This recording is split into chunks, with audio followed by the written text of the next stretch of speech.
All right, let's look at another one. What I like to do is instead of adding more content, I strip away the clouds and the beliefs and the fears. And that's what we're starting to do.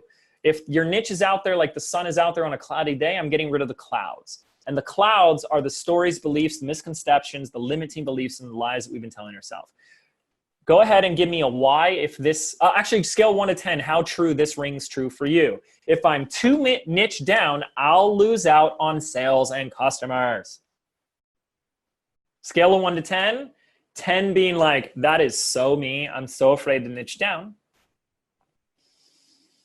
So we got all across the board here. 10, 7, 3, 4, 5, 5, 0, 1, 3, 4. Okay, just notice where you're at with this one. 7. Okay, cool. So if you're anything above a 1, here's for you. Are you making a ton of sales right now? Is being broad making you a ton of money? No, of course not. I know, it's kind of silly, right? So what do you got to lose? Like that's the silly. I know it's silly when we say it, right? But here's the other thing. Have you also considered that when you niche down more, you don't only make more sales, but you get to charge higher prices? The more specialized you are, the more value you are. For example, I want you to all imagine that you're a real estate agent. You're a top producing real estate agent in your area. You're crushing it. You do like $1 million in commissions a year. You're on fire. And you really want to do more with social media. And you come across 2 products. One is how to use Instagram and how to grow your Instagram following. And the other one is Instagram influence for real estate agents. How to sell more homes on Instagram. Now, obviously, if I say which one are you going to buy and you're a real estate agent, you're going to buy the real estate agent one. But what if the price is double? What if this is $500 for an Instagram course and the Instagram for real estate agent course is $1,000? Would you still buy it? Wouldn't you still pay more money to know that you're getting the one that's made just for you? So is it really true that niching down means you're going to lose out on sales and customers? Because you guys just proved that it's not in the comments box, right? Isn't that fun? So yeah, if that were true, that would mean staying broad would be creating a ton of sales. Hold on, let me move my little chat box out of the way. Okay, so this is something I've been saying for a long time, so I'm going to say it here to you. Trying to be everything to everyone is what is limiting your customers. When you are everything to everyone, you end up being nothing to no one. Let me say that again. When you try to be everything to everyone, the generalist, you end up being nothing to no one. You become unmemorable. People buy from the specialist, and they'll buy faster, pay more, and they'll do it with less resistance. The more specific you get, the more specialty you demonstrate. More specialty means more credibility, more expertise, more authority. It's a lot harder to believe that I'm a business expert than it is to say I'm a YouTube marketing growth consultant, right? Specificity. Okay. All right, let's see. I said this before, I'll say it again. Getting more specific is going to have you feel uncomfortable, and that is normal. Give yourself permission to make this feel a little uncomfortable. It'll be like trying on a pair of clothes that don't fit. So if you feel uncomfortable now, that's a really good sign, and just thank yourself for feeling that uncomfortableness. Okay? Yes, perfect. All right. And again, when you get that specific, that's when they're going to say, that's exactly what I need. That's it. And again, oh, now I'm going to introduce something else. This is what did I call this? It's like It's the nicheability index, something like that. Because people say, well, how specific do I need to get, right? The newer you are, the more unknown you are, and I don't have a slide for this, so just listen closely. The more new and unknown you are, and the more crowded the marketplace is, the more specific and niche down you need to get. Let me say that again. The newer you are to the space, like the less people know you, and the more saturated the space, the more specific you need to get. That's how you cut through the saturation. That's how you cut through the noise. That's how you make a name for yourself. As soon as you do that, you can go far and wide, my friends, far and wide, wherever you go. You can, because once you get those people that like know you for that one thing, now they fall in love with you. You can take them wherever you want to go. Like, hey, you know what else I learned that I can teach you is this. Oh my gosh, that's amazing. And let me tell you this, when someone, and by the way, anybody who has, just type in a C if this is you, who has sold an online course before and has paying customers? Type in a C. Okay. Now, so see, we got a lot of people that have already sold a course. Now, how many of you here who just typed in a C, once you had customers go through that program, they already started to tell you what they wanted to buy from you next? Go ahead and type in a Y if that's been you as well. Like, and you start, yep, look at that. Look at all those Ys. They'll start to say, hey, they've already told me, James, you should create a course on tapping into your intuition. That happens all the time. Once you get the first one, it's so easy because your customers will just tell you what the next one and the next one and the next one and the next ones are. And the better you get at listening to your people, the better marketer you become. The more successful, the more money, the more sales, the more impact. And the direct correlation to your ability to listen to the needs, the wants, the desires of your customers. They will tell you what they want, right? That's really easy or simple. At least it's simple. Okay. Here's another example, right? In the business space. Would you rather grow your business? I'm going to help you grow your business or make your first $1,000 online. Look how specific even the outcome is. Grow your business is so general. There's so many more people that would not buy the first one because they're like, well, I don't have a business yet. But they go, you know what? I would love to see if I could just get my first $1,000 online. But think about how much more specific that is. Someone else could, and I know someone who did this, wildly successful offer, right? Could you imagine if they said, no, I don't want to limit myself to only people that want to make their, what about somebody who's on my audience who wants to make 10 grand? Or what if somebody who's already made $1,000? They don't want this. Well, they can get the next offer. Even everyone here said, yeah, the first $1,000 online. Okay. I'm going to get rid of the question box that's blocking my text a little bit, and then I'll open it back up. Okay, so we did this one. Let's look at another one.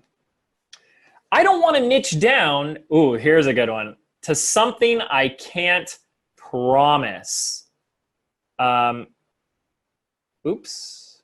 Let's see. Type in a scale 1 to 10, 10 being absolute true.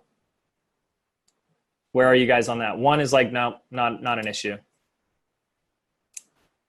Somewhere in the middle. Yeah, a lot of 10s. Okay. Yeah, so have you been preventing to declare your niche, nail your niche, because you're concerned and worried that like, this is something like, I just don't know if I can promise this. And if this is like a 3 or above, pay very close attention to this slide. Yeah, good, Melissa, for noticing that. I tend to take on too much responsibility from my students. Yeah, we got to let that go. Thanks, Myra. I always appreciate you guys saying things like that. That's always made me really happy. So this is literally the best 97 I've ever spent. Yeah, I appreciate that. Thank you. Okay. So got it. All right. You guys paying close attention for those who are like 3 or above, right? Let's bring up this. Okay. Let's look at the definition of the word promise. This is the, oh, hold on, guys. Hold on. I have to get rid of the chat box that blocks what I wrote down. Okay. Next. Okay. Definition of the word promise from the dictionary is a declaration or assurance that one will do a particular thing or that a particular thing will happen. So now we know what promise means, right? Okay. So if this was like 3 or above, you need to pay very close attention here. Who knows Ramit Sethi? Good buddy of mine. I love that guy. He wrote a book several years ago and he just like re-released it called I Will Teach You to Be Rich. Oh, what a great title. I'll teach you to be rich, right? Now, has everyone who read that book gotten rich? Like, we all agree no, right? Yeah, no. Have people that have read the book gotten rich or made more money or increased their investment portfolio or gotten a raise at their job or started their own business? Yes. But has everyone? No. Okay, so no, not everyone, right? So does that mean that he didn't fulfill on his promise? If not everyone who read the book didn't fulfill or didn't get rich, does that mean he didn't? Oops. And if, hold on. I'm trying to bring the question box up again. Having some Zoom problems here. And there we go. Very good. Emma got it. Yeah, spot on. Yeah. No. Because the promise was to the how-to, not to the result.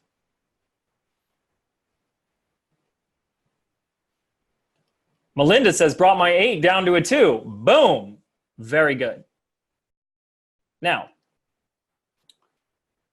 my promise for the Nail Your Niche workshop is that you'll nail your niche or I'll give you your money back. So I'm making a promise to the result. And if you don't get the result, you can have your money back. Now you have to be on the honor system. I don't know if you could just ask. I wouldn't really know, right? So in this example, for me, I'm like actually am making a promise to the result. But you don't have to do that. Ramit didn't say if you don't get rich by the time you finish reading this book, I'm going to give you your money back. But he did promise to deliver on the how-to. Okay?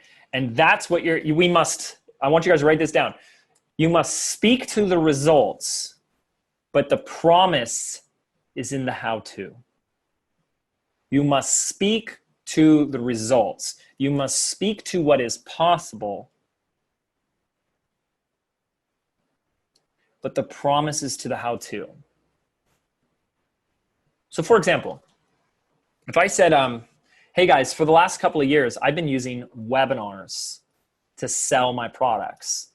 And in fact, you may not know this, but my $1 million+ a year business with Video Traffic Academy, every single sale of Video Traffic Academy, which resulted in over $1 million in revenue a year, came from me selling it on a webinar. I built a 7-figure business using webinars and online courses. And I've put together a training program that's going to show you exactly how I did it. So if you'd like to learn how to sell more of your stuff using the power of webinars, just like I did, here's the link. Okay? What my promise is I'm going to show you all the steps, all the content, all the how-to, all the resources that I used, that I did, that I followed, so that you can have a webinar, so that you can sell your stuff. But there's a very powerful distinction between being responsible to and being responsible for. Now, we're going to go on a little side tangent here, a little personal dev work here. If you want to be a successful entrepreneur, which I know you all do, there's a tough pill that I'm going to make you swallow right now. And that tough pill is the pill of responsibility. You must take 100% responsibility for the entirety of your life. You create your life. Your thoughts create your reality, and the reality in the world that exists, I'm about to blow your mind, so sit down. I hope you're not operating heavy machinery, because this is going to blow your mind. Your life and the world that you call your life and the world outside is simply a mirrored reflection of your inner world. Neuroscience tells us that your brain does not match your beliefs to fit your life. It matches your life to fit your pre-existing beliefs. In other words, this is neuroscience proven, that the beliefs, the thoughts, the fears, the worries that we have inside that goes on within our head and our heart projects itself out into the world that we have out there. Which means at all times, you are creating your own reality. And you have a choice in every moment. Am I going to choose to be responsible for my life, for my results, for what I want, for what I'm creating and what just happened?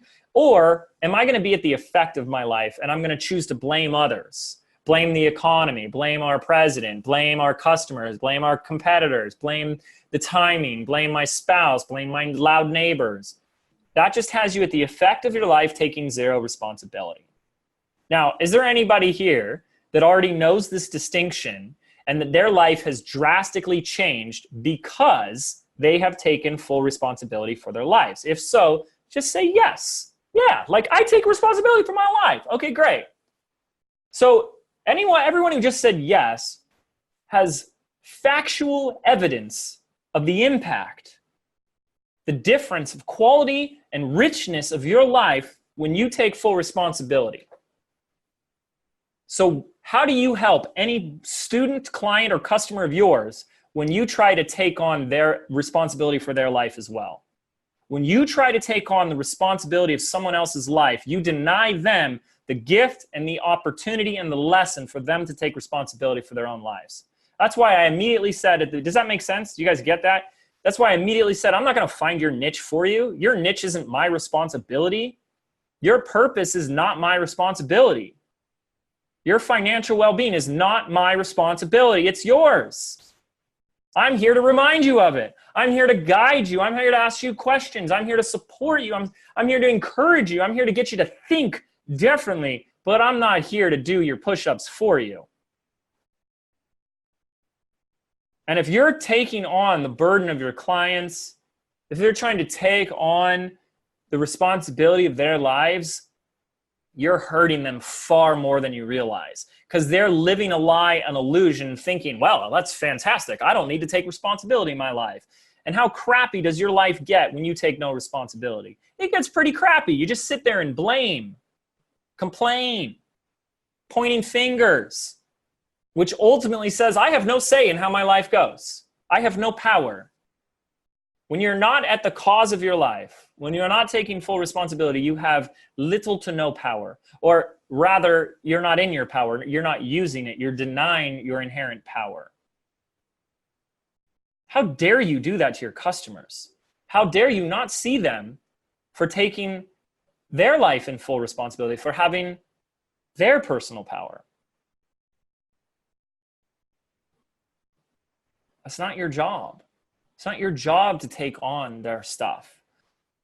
Like, I work with a lot of business owners that coach business owners, and they struggle with this. By the way, we all struggle with it. I struggled with it too. It's normal to struggle with it. It's a choice to end the struggle right now if you'd like to. You can keep struggling with it. It's going to make things a little bit more tougher. Okay? But here's the thing, is like, if I were to build your business for you and take on the responsibility for building your business, then guess what? It's my business. It's my accomplishment. It's my growth. It's my success, not yours. Is that what you want? Is that what you want? I want a business, but I want him to do it. Really? So that you can't look back and say, look at what I did. Look at who I became in the pursuit of creating this. Look at what I accomplished. Look at what I worked for. Look at what I poured my heart and soul into. No, because I made someone else responsible for it. Okay? Anyways, I know we're just talking about choosing your niche here, but okay. All right, let's keep going. Shall we proceed? We'll go a little bit more, and we might do a little bit of questions. We're probably going to go a little bit over today. All right, which hopefully that's okay with you guys. Let's see another belief. We've addressed this a little bit, but let's check in here. I'm afraid I'm going to choose the wrong niche, right? We did the little exercise of saying, what if they're all the right niche and they were all $1 million a year business. Which one would you start then, right? But here's the thing, is if you didn't choose one, I'd be more afraid to choose no niche. I want you to consider that not choosing any niche is a decision. Indecision is a decision to do nothing. And doing nothing is the only guaranteed way that you will see failure, as in no results. Even choosing the wrong niche drastically increases your odds of getting to the destination you want to go. Because action creates clarity. Doing nothing guarantees no results. No results come from doing no action, right? And remember, you've seen my journey, my niches. None of this is permanent. You're not branded, labeled, and stuck as this person. You're not pigeonholed as anybody. I came out, after being the video guy for years, I came out and said, hey, I'm doing a podcast on like weird woo-woo spirituality stuff. Deal with it. And people left. People said, I'm unsubscribing. I got a review on my podcast. It's like my favorite review. He goes, James is way too woo-woo for me.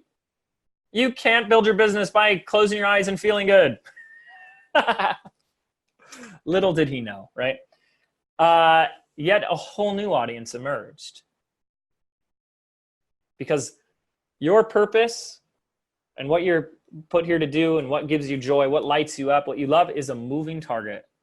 It's a moving target, and it moved for me. I no longer was lit up about showing somebody how to make a video. I wanted to make a bigger difference. I wanted to help more people in a deeper, more profound, and lasting way. So guess what? I did that. I just started a podcast. It started with as simple as that. I just started a podcast and I said, I'm just going to talk about all the things I've been learning, all the things that have made a difference in my life, all the things that go on up here in my head and in my heart. And I'm just going to share. And even that wasn't the perfect niche. I just said, you know what? I know I want to help entrepreneurs. I want to help them grow their businesses. And the way in which I want to do that is to apply a spiritual context to their lives. I want to talk to them about manifesting and visualization, law of attraction, energy, mindfulness, meditation, weird things like crystals and feng shui, because those are weird things I'm interested in. And they helped me, and I want to help other people. So I did. I don't even have a product around it. I just have a free podcast. And then on there, I talk about my business course, Business by Design. But it really started as simple as that for me. But I totally pivoted. People ask me all the time, James, I need to make a pivot. I've been feeling this pivot. How did you do it? How did you do it? I need to know how to pivot. And I still don't know how to answer that question. I'm like, what do you mean? I just pivoted. I just decided one day I'm going to start talking about this. And if you don't want to listen, I'm going to send you love. Please be on your way. And new people started coming in that did want to listen. That was my pivot. I sent an email to my list and I said, hey, I started a podcast. It's about different stuff. If you'd like to listen, here you go. If not, no harm, no foul. All right? But nothing's permanent. Okay. Yes. Oh, this is so good. Not only is nothing permanent, but one of the biggest mistakes you can do is say, James, I chose my niche, finally, and I'm going to go spend this next 6 months building out an entire business, website, business card, business plan, logo, photo shoot, blah, blah, blah, blah, blah, blah, blah. You don't need any of that to get started. This is one of the things that I teach, again, hashtag backwards. Your business starts when you get a sale. Until then, you're not even in business. I remember, I'll never forget this. I used to work in coffee shops, right? Before I had an office. And I remember sitting there in the coffee shop typing away one day, and I look over and there's two people discussing a business. At the time, I was already very successful, like, financially successful and everything. And I'm watching these two people, business partners, they're about to go into business together. And I just stopped and I had to listen. They spent an hour talking about what titles they were going to give themselves on their friggin' business cards. They spent an hour. Well, I wanted to be like CEO, but like, let's not use executive officer. It should be like chief efficiency officer, like chief fun officer. And I'm like, seriously? Yeah, that's what people think is building a business. And then it's not official until you got a website, you got a logo, you got branding, you got to have the perfect About Me page that describes everything about who you are and all the years of experience and the certifications and the degrees that no one cares about. So if that's what's preventing you from going into the wrong niche because you're afraid you're going to spend 6 months building a business, a website, brochures and business cards and logos and all this crap, first, the good news is you don't need to do any of it. You could literally, before the end of this weekend, like today, you could go out and get a client. Clients don't need a logo, don't need a website, they don't need any of that stuff. They just need to know what you do, who you help, and how you help them. Like, it's crazy how complicated we make things, right? Overthinking is the art of creating problems that don't exist. Your ego wants to complicate things because if we complicate it, it's one of its games. It's one of its tricks to keep you in your comfort zone. If it's too complicated, we can blame the complication. But you're the one who created the complication. Business is so simple. Business is extraordinarily simple. Attract your audience, sell them what they want. Attract your audience, sell them what they want. Anybody here could go out on Facebook, out on Instagram, anywhere where you even have 50 people that kind of know you and say, hey, I help people do this. I help solve this problem for this people so I can help them with, so they can have this. I solve this problem for these type of people, just like Mel's value articulation statement, so they can have this result. If you or someone you know would like help with this, send me a DM. Send me a DM. You don't need a sales page. You don't need a launch. You don't need a webinar. You don't need anything. And see what happens. And they reach out to you and they say, oh my gosh, this is exactly, wow, you were so specific and you spoke right to me. You must have gone through James's Nail Your Niche Masterclass that I just knew I needed to reach out to you. And you're like, awesome, thanks for reaching out. And they say, how do I work with you? How do you help me? And you say, well, you know, come up with an offer. We can coach together every week. We can hop on a call. We can do this. We can do that. And then they go, wait a second. Let me see your business cards. I got to see that logo. I need a website first. And you go, I don't bother with a website or a logo because I'm too busy helping people. If you'd like my help, let me know. But they're not going to do that, right? They're not going to say, I need to see your logo first. That's what makes it official. No. So you don't need to spend any time here. I mean, you can if you like, but you're just delaying helping people. Okay, let's go to another big niche and mistake. This is a more sophisticated one. So check in here to see if this is you. A lot of struggling entrepreneurs are really, when they're communicating what they do, they're focused on the how much more than the transformation. Like if you're a coach or a healer and you have a great healing tool or modality, then chances are you're focusing on the how. But people don't know what the how is. Like even things like NLP and tapping, EFT, and Reiki, like most people don't know what those things are.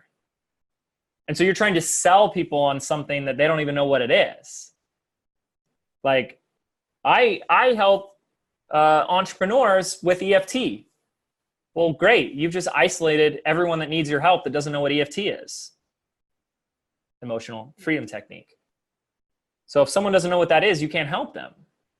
So when you're focused on the tool, the methodology, the technique, whatever, then you isolate people that need your help that don't understand what that is. When we speak more to the transformation, like I help struggling entrepreneurs dissolve and let go of the limiting money blocks that prevent them from stepping into the abundance they truly want. Now we're getting somewhere, and maybe we use EFT or energy work or something like that to do it, or law of attraction, right? But people need to know what's in it for me. They need to know the so what.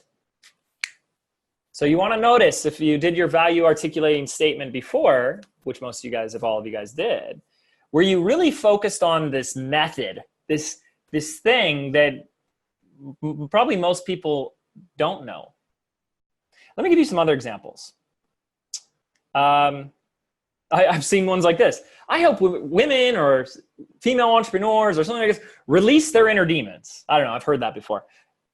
Well, this is an interesting one, because are the people, the women that need your help, if this were you saying this, do they walk around saying, I need you to release my inner demons? So whatever you wrote down in your niche articulator or value articulation statement, value articulator, is, are we speaking the language of our ideal customer? In other words, is this what they say, or is this what you're saying? Because if you're the only one saying it, then when you say it, they don't understand. They're like, oh, that's great, but I have a lot of fear and anxiety that I need to work through. And you're like, yes, that's what I mean. Well, then why didn't you say that? We need to speak to the language of our audience. We need to, like, the better listener, and just like being a parrot, repeat back to what they're already saying. Repeat back to them what they're already telling you. This is why getting one-on-one clients, like over the phone and stuff, is always the easiest, because they'll tell you their problems on the phone, and then you could just repeat them back to them. Yeah, like, well, if you're struggling with blah, blah, blah. Hey, I'm really struggling with like figuring out my niche. And was that something you could help me with? Like, oh yeah, if you're struggling with your niche, I'd love to give you the clarity so that you can find your niche. And then what would that make possible? Well, I think I'd finally be able to go out and, start getting clients. Yeah, so I mean, I'd love to work with you over the next couple of weeks. I can help you not just find your niche, but help you go out and get clients. So how you can communicate your niche to those ideal clients and start attracting the right ones at the right prices. Oh my gosh, that's exactly what I need. Oh, how interesting. I just repeated back exactly what you said. Right? Here's a big one, and this is becoming I see this a lot. There might be some people in here. I help entrepreneurs change their mindset. I'm really going to encourage that you do not use words like mindset when you're describing your niche or what you do. Because when you're talking about this, change your mindset, first of all, everything's a change. Everything's mindset. The world, reality, the universe, it's all mind. It all comes from mind. It's all thought. So everything's mindset. But most, like for this example, entrepreneurs are not, and I'm saying most, there are a few weird ones. Most of them are my audience, are not walking around saying, I need a change in mindset. They're walking around saying, why can't I make the sales I want? Why isn't anyone listening? Why am I not getting any traction? Why can't I reach more people? Why aren't my ads converting? Why isn't my stuff selling? And yes, what may need to happen is a change in mindset, absolutely. But that's the how, not the result. I really hope that you guys get that. This is what I call the curse of the coach. The curse of the coach is based on the idea that the more effective and amazing as a coach you are, and here, let's just check in. Who is like a coach? Like, just type in a C. If you're like a coach, you have some sort of healing coaching methodology. Okay, great. So if you're a coach, a lot of coaches here. The better coach you are, this is a general, it's not an absolute truth, but generally speaking, the better you are as a coach, the more you're going to struggle with marketing, because you're so good at identifying the true source of the problem that you're not speaking to the symptom, you're speaking to the source. Who understood what I just said? Who understood what I just said? As a great coach, you're speaking to the source, not the symptom. We all know what's causing the problem, but they don't know that. They just described the symptom. They're talking about the symptom. If they knew the source, they would have solved it by now. What's the symptom? Here's a really simple example. Yes, it is huge. I'm glad you guys are getting this. Okay, here's a fantastic example. Headaches. Headache, like if Advil came out and said, you know, we're going to help get rid of your headache, pain relief. They are addressing the symptom. What is the symptom there? Someone type it in. What's the symptom when it comes to a headache? Pain. Very good, Jen. Yes, pain. That's why it's called a pain reliever. Now, what is the source of the headache? Exactly, Karina. Bingo. Dehydration is one of them, one of 100 things. So is Tylenol or whatever, you know, pain relief medication, are they going to have a great marketing campaign when they say like a pill for dehydration? No, because that's not what most people are saying.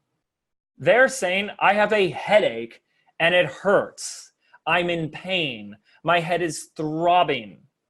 And we're like, yeah, but it's dehydration. So let me give you a dehydration pill. No. And very good, Christy. I sold weight loss but delivered mindset. Yes, we have to sell and communicate in our marketing and our messaging and our positioning what they want, which speaks to the symptoms. And then once they join, we deliver what they really need. For example, look at what we're talking about. Look at what has come up. Did you guys think, like some of you guys have already said, best $97, thank you. I really appreciate that. But are you even surprised that a lot of the stuff I've brought up, you didn't even expect this is something we'd be going over? Did you think we'd be talking about how to take full responsibility in your life and not to take on the responsibilities of other people's lives, right? There's a difference between what someone is saying when they describe the symptom of the problem versus the source. See, for 90% of you guys here, the symptom is I don't know my niche. The source comes down to some sort of fear. Fear or limiting belief. Yeah. Now, do you think this course or online training would have sold better if I said how to get over your fear? Yeah, exactly. No. Are you guys starting to get this? Sweet. Love it. Okay. So they don't care about the how, they want the result. The outcome. The transformation. Let's see what my next one. Oh, this is a good one. I got a good one. And then how are we doing on time? We're just coming up on 3 hours. How are you guys doing? I'm probably going to end on like this next slide or two, and then we'll do a little bit of Q&A, okay? You guys doing okay? I'm having fun. I hope you guys are having fun. Okay, good. All right. So here's the next one. I love this one. What should I call myself? I get this all the time. Type in a 1 if that's you. I'm here I just need to know what I call myself. Yeah. Oh, that's a lot. All right. If that's you at all, in any sense, pay very close attention to this slide. You're going to hate my answer, but probably by your name. That's a good place to start. I would use your name. Yeah, I'm not a big fan of the word coach either. We're going to actually talk about that. I hate you. Oh, if you guys have wasted any time with this, just use your freaking name. Do I call myself anything? The coolest couple, of course. Well, Pat and Lorna, duh. We already knew that, though. Okay. No one cares about your name, what you call yourself. They don't care. That's you focused. That's it. They don't care. When you're networking or at an event, you don't say, hey, what do you call yourself? You say, what do you do? Who do you help? How do you help them? That's it. Right? That's all they care about, what you can do for them. Hey, how's it going? James Wedmore, I mean, this was my old one. I help online entrepreneurs use more video in their business. I help them use video to grow their business. YouTube, social media video. That's it. Do I need a name? Do I need to call myself like the Video King? Yeah, if I want a really cheesy brand. Doesn't do anything. Well, I was going to buy from this other guy, but this guy's the Video King. So I should buy from the king, right?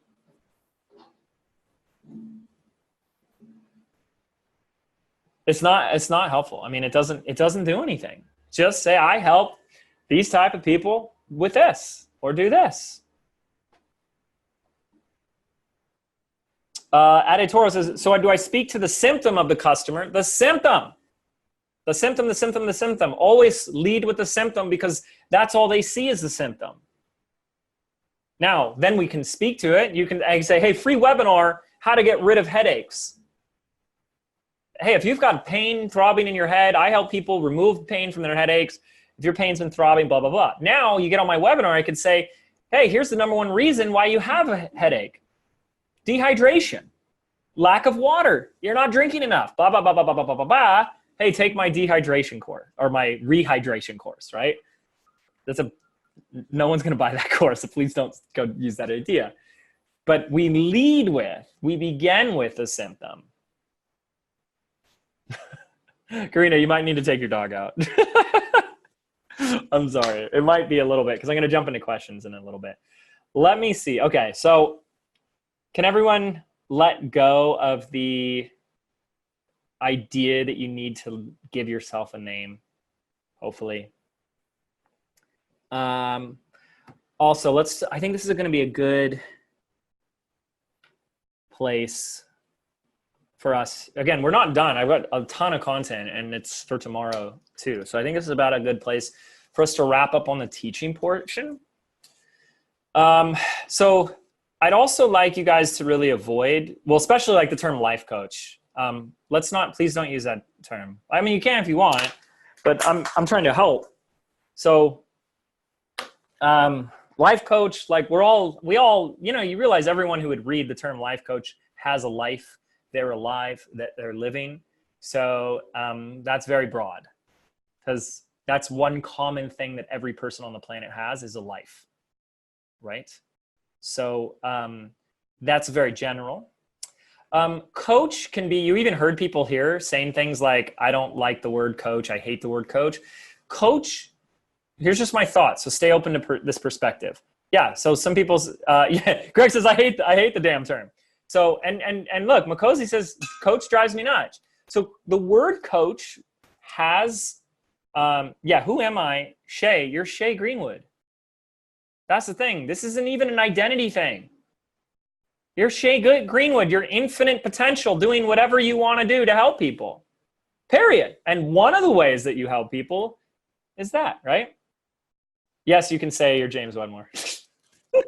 No. Okay. The word coach is a loaded word for a lot of people. So people have different opinions and perspectives and thoughts and experiences with coach. So if someone had a really bad experience with a coach and then you come around and call yourself a coach, they're going to start to superimpose the same beliefs they had about that person on top of you because you're calling yourself the same name. Now I'm not saying you're not coaching people. I'm coaching you guys right now, but I don't call myself a coach. I don't really call myself a coach because I don't really concern myself with what I call myself. I really don't. I definitely want us to terminate the word. I think this is the biggest thing. I really don't want anyone using the word mindset as a label of who they help, how they help, or their identity. So everything's mindset. That's a neuroscience. Everything that someone experiences is a reflection of their inner state, their beliefs, their thoughts, and perspectives. That's mindset.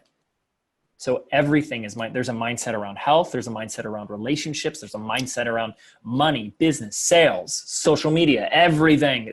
Finding your niche. Have you guys realized how much? Let me just show you. Have you guys realized that 70% of the work that I'm doing is shifting your beliefs away from the thoughts that have prevented you from finding your niche. That's mindset. But I'm not calling this niche mindset. I'm just calling it how to find your niche. Because the mindset is part of the how. It's the real work when you get in there. Okay? So most people aren't going around saying, I don't need to lose weight. I just need some fitness mindset. Well, look, let's say you're in the fitness space and a person comes to you, and this person's here. What do you think they're more likely to buy? Fitness mindset or a pill that would magically, with no side effects, take away 10 pounds of unwanted belly fat?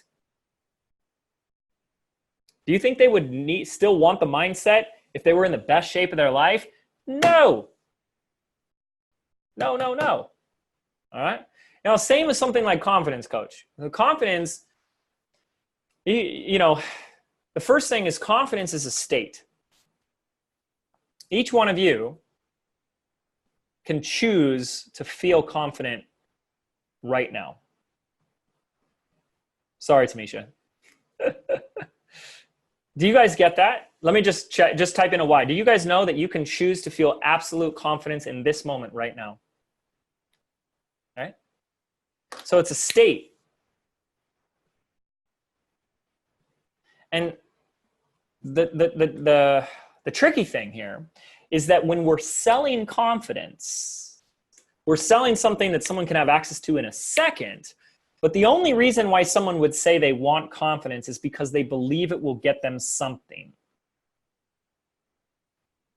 So if your audience tells you, no, James, my audience tells me they want more confidence, then the question I have for you is this. What do they believe they'll be able to achieve or accomplish once they have that confidence? Let me ask that question again. If your audience is saying, I want more confidence, what do they believe they will get, accomplish, or experience once they have that confidence? Whatever the answer is to that question, that's what you sell. That's your niche. People want confidence because it's a means to an end for them. So sell the end. Here's a great example. Going back to the relationship space, when we taught guys like how to attract women, did extraordinarily well. The entire course was a course on confidence. It's just how to give them more confidence. But they weren't searching the internet for how to have more confidence. They were searching the internet for how to get more dates, more phone numbers, how to attract more women, how to approach more girls, what to say, how to say it. And 90% of what we taught was how to give them more confidence. Do you think the program would have done as well if we just said, hey guys, here's a confidence course for you? No.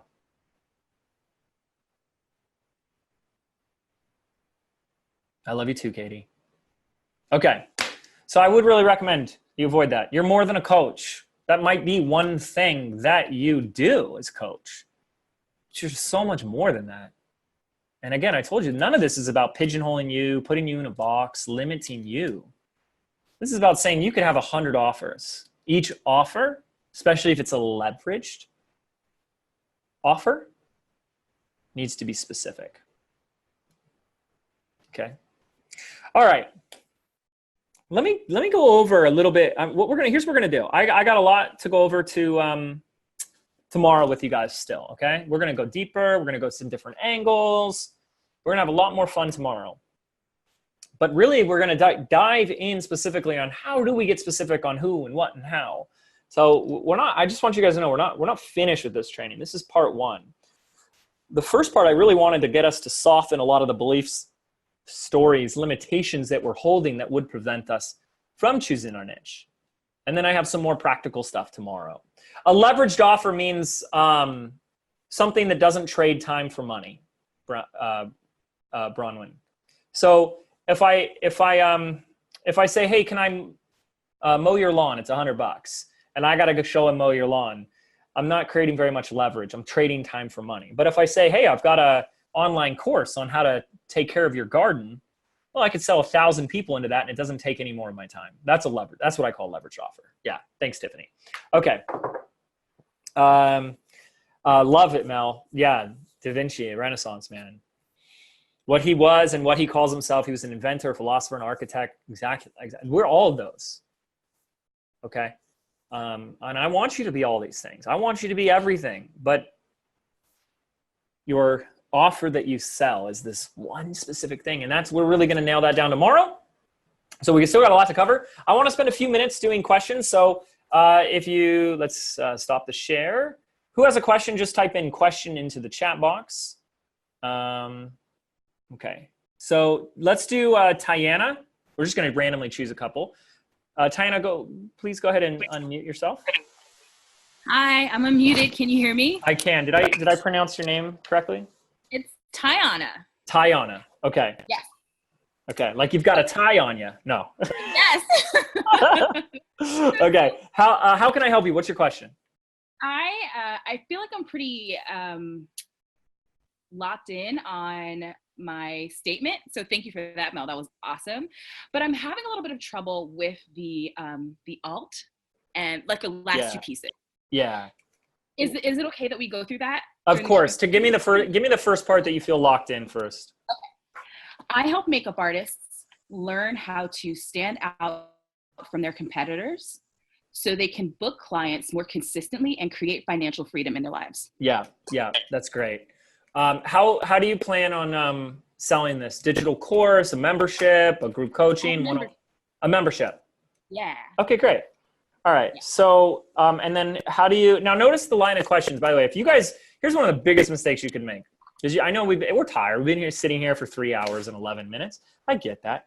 But now, it's Tiana's on the line and you're like, oh, he didn't answer my question. I'm going to go tune out and like get on Facebook. No, because if she has a question, chances are it's the same question that you have. And there's a line of questioning that I'm going to take her through that can be of value to each and every one of you. In other words, just because I'm asking her the question doesn't mean you shouldn't be asking yourself those same darn questions. Okay, so great. This is going to be a membership. I love it. I love it. Now, by the way, if you guys were all makeup artists and you wanted to grow your business and get more clients, who here would pay money to get more clients, to get solid booked? All right, so here's how we're using the niche test here. Yeah, of course you would. A bunch of yeses. So you know that this is something people will pay to solve, right? Yeah. Okay. Can I answer? So Tiffany asked a great question, and this was actually part of my question as well. Yeah. So I want to know for that first part, because there's a ton of different ways that you can be a makeup artist. You can do celebrity artistry, you can do film and TV. I focus on artists who work with consumers. So wait, you realize you're talking about niching, makeup artists niching down themselves. Yeah. Yeah. Yes. Okay. Yeah. But go ahead. Yeah. Right. Yeah. So I guess part one of my question is, should I add that to my statement? So I don't even know how to say that. No, you don't need to. I help. No. Tiffany, help me. No, you don't need to. You don't need to. Okay, cool. No. Okay. You can say, I help you identify like how to be a market leader as a makeup artist or something like that. Yeah. But you don't need to say like, I don't think you need to say like, I help, unless that's the product you want to create, is I help makeup artists choose their niche. But this is a membership. So this is like, a little bit broader than that. Here's a way, here's to answer your, how do I address the alternative thing? Okay. Here's one way to look at this. Yes. Well, I think we'll get the replay up, guys. So don't worry about that, but we're going to do a bunch of Q&A for a little bit here. We're going to hang out. Okay. So let's say you want to enroll members into your membership, right? And you're going to do a webinar to do that. Okay. Mm-hmm. Does that sound like something you could see yourself doing? Yeah, so this is already up and live, and I already have 250 members. Boom! So I just want to. Okay, great. So how did you get those? So watch this. So how did you? Well, you're already like awesome. So that's fantastic. How did you get those 250 members in? I drove them from my Instagram. So I have a pretty substantial Instagram audience. And so I would just get on and I just teach and share what I know. Mm-hmm. And I was just like, I'm starting this thing. Are you guys, is anyone basically Very complicated? Yeah. It's very complicated. Okay. Okay. So now I want you to imagine for a moment that there's all these other makeup artists, makeup artist coaches, makeup artists ways that you could learn, right? They have, in other words, the people that need to join your membership have some alternatives. And maybe you invite them to a free webinar for this next promotion. Mm-hmm. Why should I join your webinar, or why should I join your membership over all the other alternatives out there? And don't make it about you. When we're answering this question, it's not about you. You're already inherently awesome, and you're going to demonstrate that through all your stuff. But if you're making your marketing like, because I have more experience, or I'm cooler, or blah, blah, blah, that's a turnoff, because it's like, there's other ways to demonstrate that, but you don't need to put that in your value articulator. So what am I going to get that's distinct, unique, and different from your training, your content, from anything else out there? Yeah. So what I have so far is, unlike traditional makeup schools that focus only on teaching how to do makeup. There it is. Yeah. I teach you how to actually run your business so that you can make more money. Yeah. And I think even more than run your business, it's just like how to get booked solid, or how to get, a full client list or whatever. Unless like, right? Isn't it primarily focused on getting more clients? Yeah. I that's it. It's fine. Now, okay. So how do you feel about that? I feel good. Yeah. Where's some hesitation in all of this? Because you have a membership with 250. I'm going to actually have something for you that's going to make a big difference.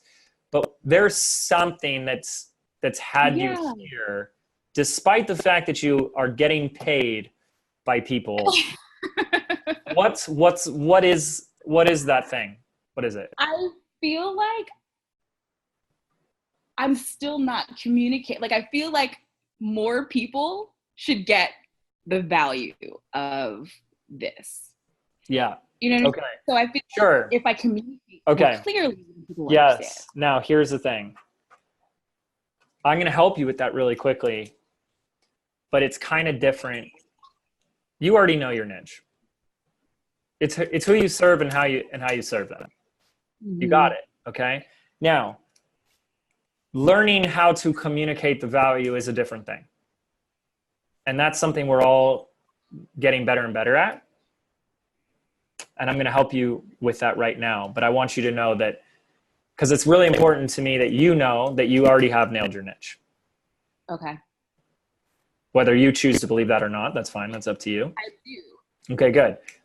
But nailing your niche is like this. Where do you live? What city? I'm in DC. Okay, so you're in DC. Let's say you want to go to LAX, right? Deciding to go to LAX is like nailing your niche. You're like, that's where I'm going, right? You know where you're going now. You know the direction. And what you're speaking to about what's really coming up from you is like, how do I get there faster? Does that make sense? Yes. How do I get better at what I'm doing? How do I get more people to get it? And that's the next layer, okay? And what that really comes down to is messaging. And that's the next step. That's beyond this. But most people don't even know where they're going, right? So I really want you to commend yourself. Now I'm going to give you a really short answer to this that's going to help you communicate the value. Have you ever heard the whole concept that people are more wired to move away from pain than they are towards pleasure? Yes. Okay, great. So that's how you communicate the value. What's the price of your membership? It's $57 per month. Okay, great. So $57 per month. People that need your stuff, and this is, if anybody here gets this is, I don't be like exaggerated too much, but when I do, it's because I mean it. This is $1 million advice right here. The people that need your stuff, that are following you on Instagram and a part of your audience that haven't joined your membership, the reason those people who need your stuff have not joined is for one reason, is that they have associated more pain and more cost with the investment of $57 a month in their current circumstances. Mm-hmm. They've associated more pain with giving you $57 than with their current circumstances. And that, and I say this with love, is on you. Yeah. Because it's our job. It's our responsibility. It's our commitment to demonstrate what it's costing them to not get this problem solved. Most people walk around in what I call an I'm fine coma.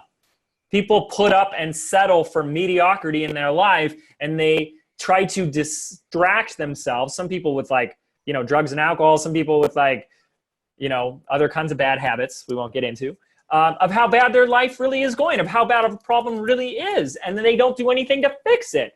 And part of our job is to realize, hey, this is what it's costing you. And there's a great analogy. It's not a great analogy. It's an effective analogy. For my dog lovers, I'm a huge dog lover here. You're not going to love it. My wife hates when I share this analogy because she's the biggest dog lover on the planet, but it demonstrates a point. And it's the story of a man. He's walking down the street, and as he approaches a house, he hears a dog whimpering on the front porch. And there's an old man sitting there. He's like chewing on some straw or something. I don't know. It's like I just see this old house in the South with a front porch or something. And the man goes, "Why is the dog crying? What's wrong with the dog?" And he goes, "Oh, that dog, he's sitting on a nail." And the man is just like, "What? He's sitting on a nail? Why doesn't he get up?" And the old man simply replies, "Because it hurts too much to get up." And that's basically how most people are living their lives. They are in pain. They're sitting on a nail. But the very thought or idea of change, of doing something, they've associated more pain with that. And that's what your people that need your stuff but haven't bought have done, is they've associated more pain with letting go of $57 a month, or even just $57 one time, because they could probably get a client in the next 30 days. Less than one time. Exactly. Yeah. Well, let's just sit with this for a moment. Have you ever considered that the fact most people didn't join your program is because they said, "I can't afford it," right? Have you ever considered the fact that the reason they can't afford it is because they're not getting the clients that they want? They're not getting enough clients. They're not charging the rates that they would like. So the very fact that they can't afford it means they need your stuff the most, but they don't see that. And that's on you. That's on you. So this is how we do it. First of all, this is a great homework assignment for people. Once you know your niche, it'll only work once you know your niche. What is it costing them to not get this problem solved? What is it costing them to not get this problem solved? So we can actually have a lot of fun here with this. So how much can your poster child top makeup artist make a month? Oh, well over 6 figures. Okay, so not 6 figures a month, really? Oh no, not 6 figures. Okay. No, like a year. Okay, so eight to 10 grand. Yeah. Okay, let's just round up to 10 grand a month. Okay, so what you're saying, what I'm hearing, Tiana, is that somebody who is your best student takes all action, all advice, and really goes for gold here inside your membership could get to the potential of making 10 grand a month. That's right. Which is awesome, right? Most of the makeup artists who are not in your program yet and don't have your methodology, how much are they making a month? If you had to guess. Maybe $1,000 a month. Great. Yeah. Okay. So what I'm hearing is that most of your audience that needs your stuff is making around $1,000 a month as a makeup artist. And if they follow the processes and the training and the methodology that you provide inside your membership, they have the potential of getting to about $10,000 a month. So simple question, just takes a little bit of math, but how much is it costing them to not join your membership? $9,000 a month potentially. $9,000 a month. Yeah. And what's the price again? $57. $57. Now, is there anybody here that would pay $57 to make $9,000 a month? Yeah. Now, it makes sense, right? Like this sounds very clear. Yeah. The question is it clear to them? Right. Did they see this? Can they go, "Oh, That's what it's costing me. Mm. Right.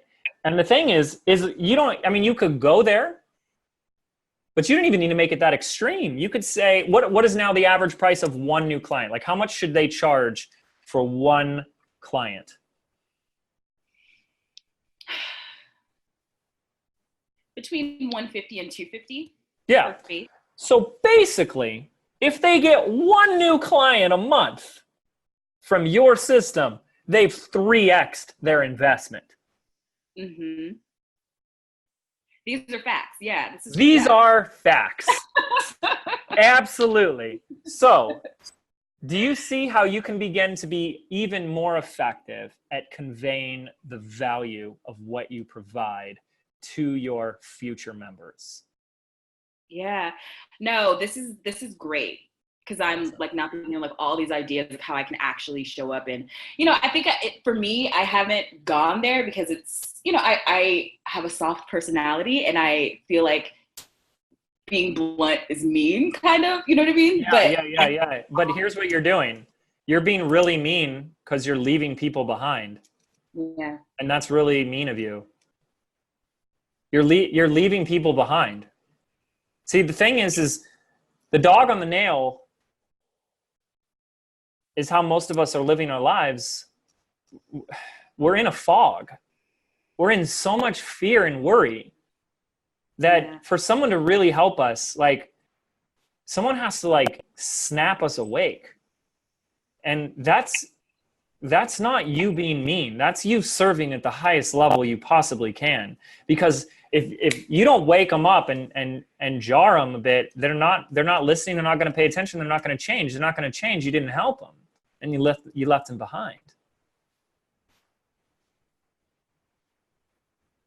And they need someone to see that there's a bigger possibility waiting for them. Mm-hmm. You realize that we have clients in there that you say here, inside the membership, we show you how you can charge top dollar, anywhere from $150 to $200 per client, and how you can get the yes easily, how you can get more yeses. And those are recurring clients. They're going to come back time and time again, which means if you follow the training I lay out, even you just getting one client in the next 30 days will triple your investment. You will make 3 times your investment. Now, is that worth joining the membership for? Otherwise, if you don't join, how do you expect to grow your business? If you haven't gotten the clients that you wanted right now, what do you expect to change if you don't do something differently? Yeah. Now, I don't know if you guys think I'm being a jerk. Let me know. But are you familiar with the Dunning-Kruger effect? Yes. Okay, great. So for those of you guys who aren't, the Dunning-Kruger effect is this amazing phenomenon that it's the people that doubt themselves the most are the most qualified. This is like a true phenomenon. In other words, it's people that care the most and have the biggest hearts that are worried the most that they're going to be a jerk or be mean or hurt people. And the very fact that that's something that you worry about means you've got nothing to worry about. Because it's the sociopath that doesn't care about anybody, that would never be concerned with whether or not they're going to hurt anybody's feelings. This is a real thing. You guys can look it up. It's called the Dunning-Kruger effect. It's based primarily in intellect. People that question their intellectual abilities tend to be the most smartest people because they know so much. They also know what they don't know. Whereas the dumbest people or least intelligent people know so little that they don't even know what they don't know. So they blindly have this hubris, this overconfidentness where they're like, I know everything, right? It's so good. Okay. So Tayana, how'd we do?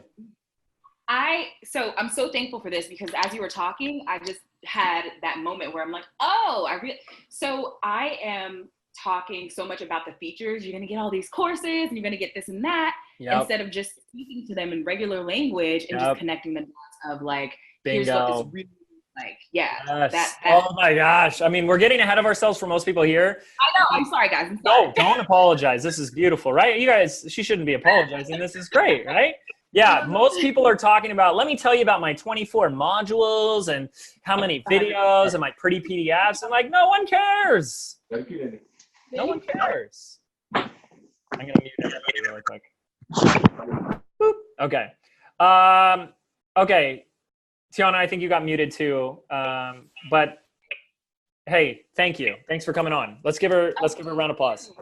I'm Yeah. excited to hear everyone else's questions if we have time, because I'm like locked and loaded. Yes. Yeah. Well, let's do it. Let's do a few. Someone else just say, whoops, let me make sure she's muted. Okay, good. Question. Okay, let's do Nikki Gangini. Did I say I think I got your name totally wrong.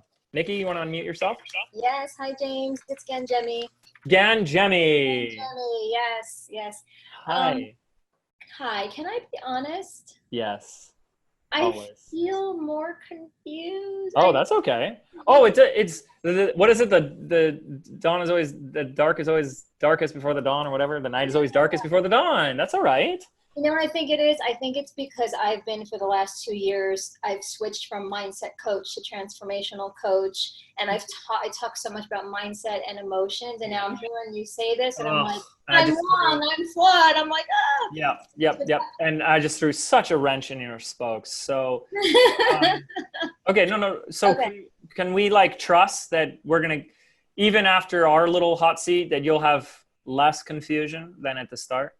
Yeah, Okay, good. I'm gonna trust that. Can I tell you what I've niched down to so far? No, I have more for you. Okay, so how long have you been doing this, you said? I came into the online space September 2017. Okay, so just about 2 years. Well, happy almost 2 year anniversary. Cool. And give me some sort of like results. Like, have you been working one-on-one? Have you created a product? One-on-one. Okay, Yeah, great. one-on-one, and I've had 3 paying clients so far, but that was last year. Nothing since 2019. Nothing since I got more specific. Yeah. Okay. When did you start getting more specific? About a year ago. Okay. And what did you land on that you called specific? I help new and aspiring entrepreneurs start and grow their dream business so they can finally leave their 9-to-5, which I just did. I quit my job with 0 income coming into business. Yeah. But I'm trusting it's all going to work out. Yeah. Okay. Yeah. Okay, great. So, I'm just making some notes. Okay. So since you've niched down to that, no clients, no sales.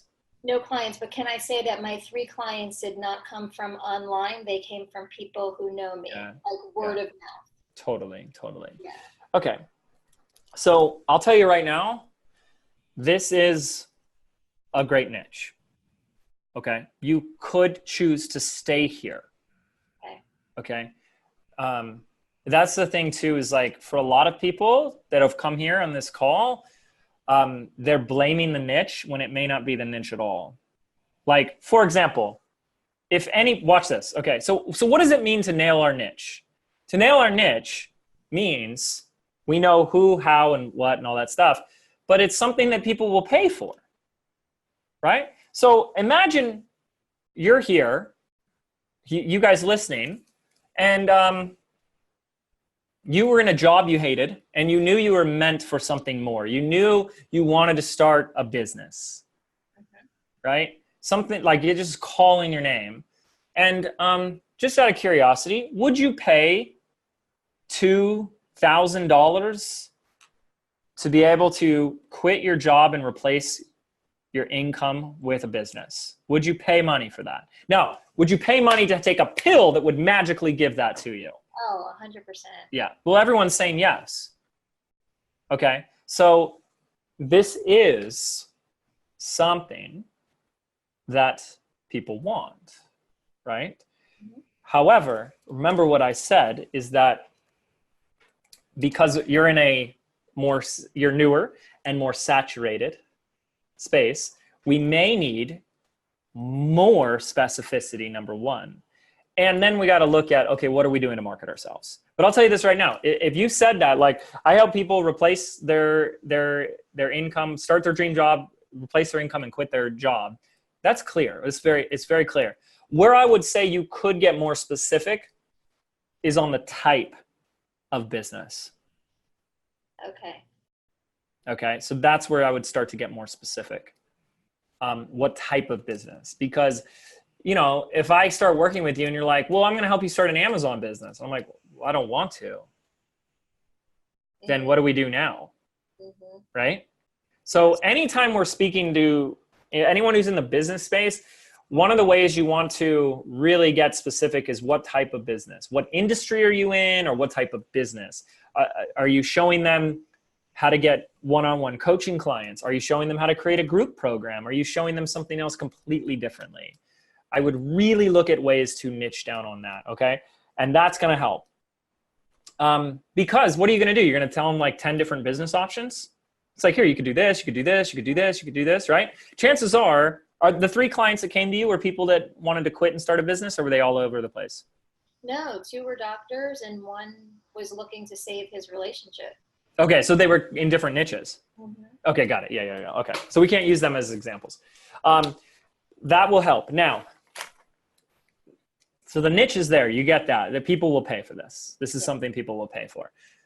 How are you marketing yourself? Mostly on Facebook and my email list. So Okay. My group, my Facebook business page, my email list. I'm doing co-creation live streams. You're doing Facebook Lives on your... Well, no, Facebook Lives, but then I'm also doing the co-creation live stream where you bring together 4 experts and you do a 3-hour. Okay, I didn't know what that was. It was the first time I've heard that. Christine Gonzalez teaches it. I'm in membership. Oh, perfect. Awesome. Okay. So do you have a Facebook group as well? Yeah. She teaches Facebook groups. Okay, great. So how many people are in the Facebook group? I am up to like 276. That's awesome. Okay. So what's the name of the Facebook group? I just changed it from Transform Your Mindset, don't shoot me, to Awaken Your Inner Entrepreneur. Okay. Yeah, I'm glad you did. Transform Your Mindset. Like, I think it's really broad, right? Yeah. Awaken Your Entrepreneur is like, I think that could work, because at least it's like, okay, we know what we're talking to. It's like someone starting to become an entrepreneur. So like, that's cool. So here's my like homework for you is like, you got 276 human beings. These are living souls in this group.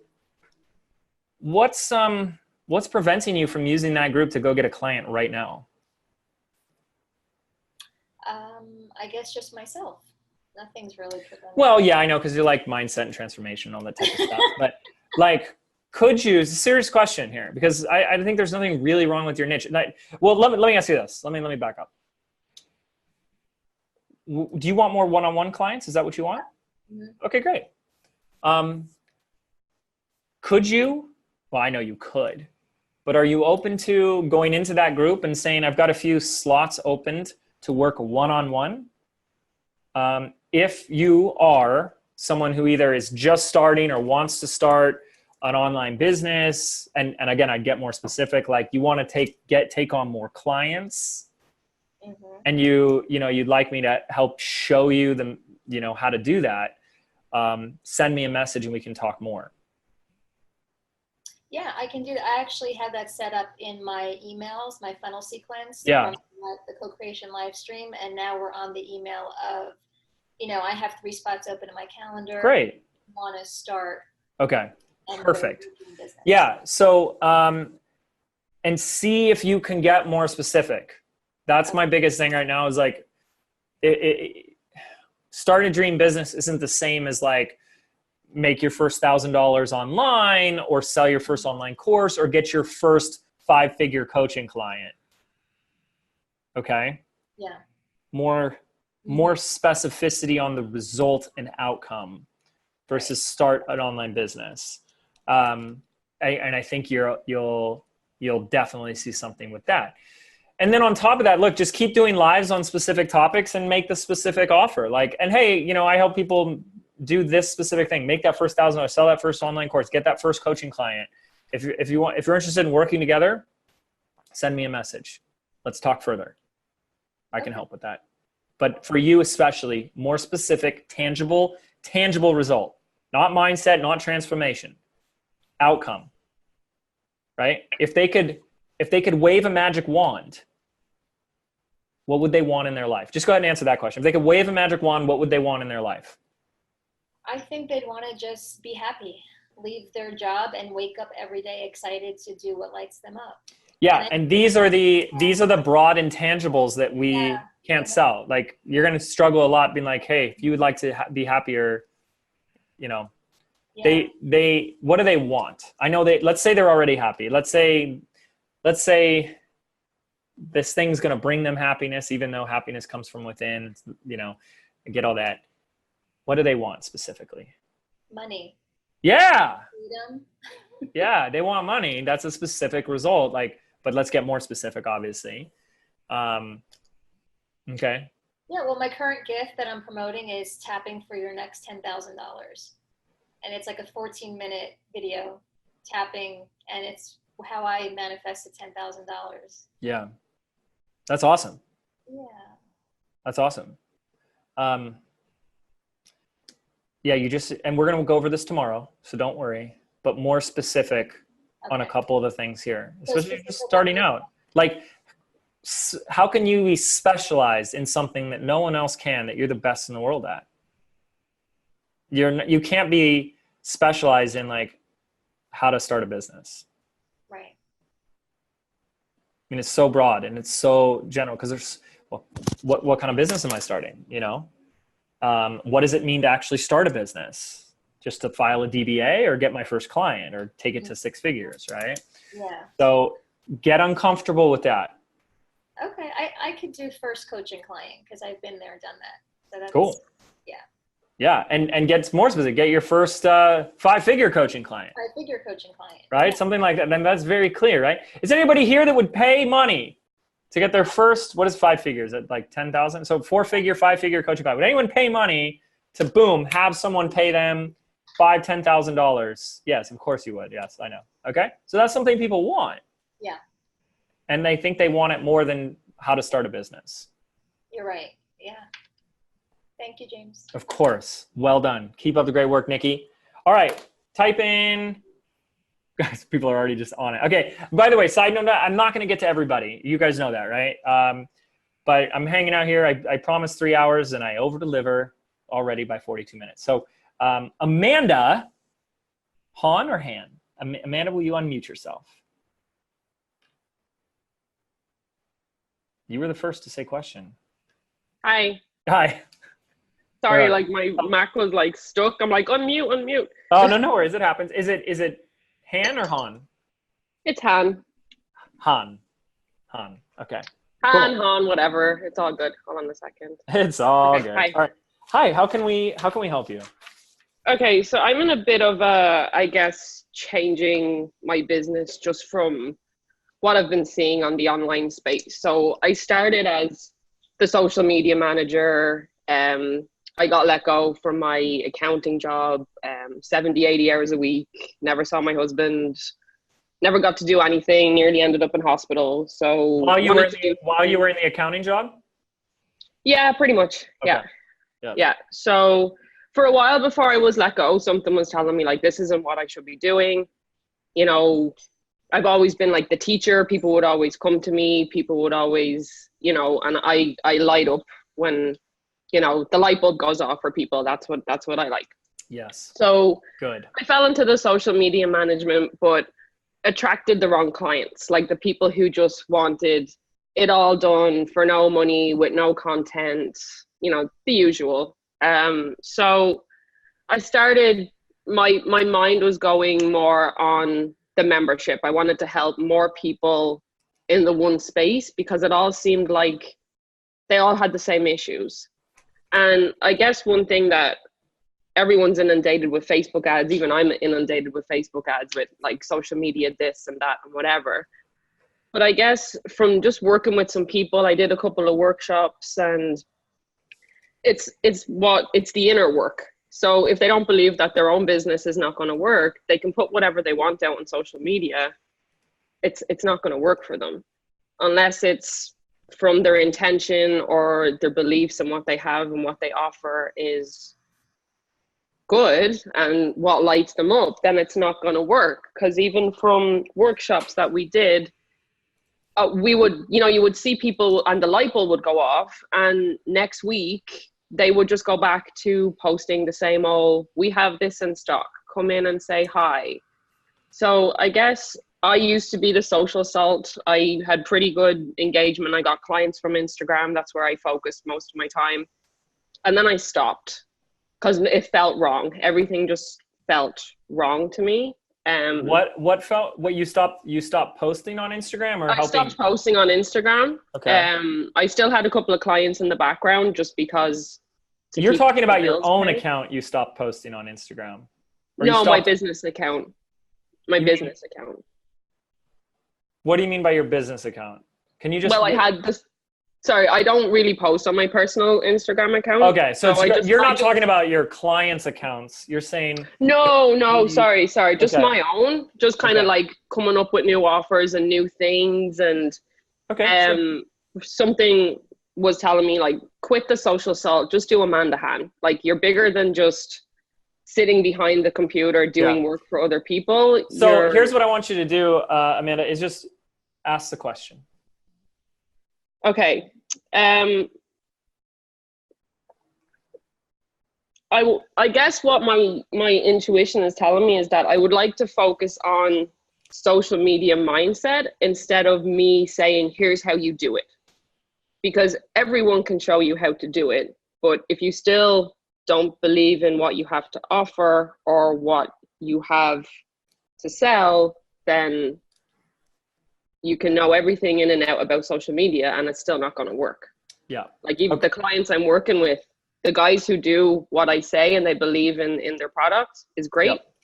The others, no. Now, again, this is all bringing up it's not my issue. It's not my responsibility for other people. But then I guess I want to help. Yeah. So I hear what you're saying. Now, you said a lot, and some of the things that you said was like, you said something about being inundated with Facebook ads. You see a lot of Facebook ads, and other people teaching, a lot of other people teaching Instagram and stuff like that. And then of course you said, it comes down to the inner work, right? Like, and if you don't believe, and that's absolutely true. If you don't absolutely believe, but guys, I hope you all get this. If you don't absolutely believe 100% that the outcome and results that you want is possible, you won't actually do what it actually takes when it comes down to it to make it possible. You can buy every course and spend thousands and it's not gonna. So I'm curious if this is what has happened to you, is that you saw what other people are doing and you lost faith in what you're creating. A little bit. The imposter syndrome is it's there. It's there every day. So I guess what I hide all the ads and stuff. Yeah. Okay. So look, even the first thing you said is, you said, I've been making some changes in the direction of my business based on what I'm seeing. In other words, what everyone else is doing is now going to determine the direction in which you go. Right? So I guess what I'm seeing online, but also what I'm seeing in regards to clients and what I guess small businesses and community businesses are like, kind of their feedback. Their feedback, what's some of their feedback? Well, they all hate social media and it's so hard, and I guess they think they can't succeed on social media. Yeah. The problem is though, look, so you're listening and that's really good. They're not sitting there saying, Amanda, I just need some social media inner work. I just need some social media mindset. Right? Yeah. Here's what they're saying. They're saying, my business isn't having the growth that I want and I hate social media. Mm-hmm. Like, you realize you could still sell a social media product to someone that says that. Oh, 100%. How to sell on social even when you hate it, right? Yeah, like that's kind of and my vision is a membership.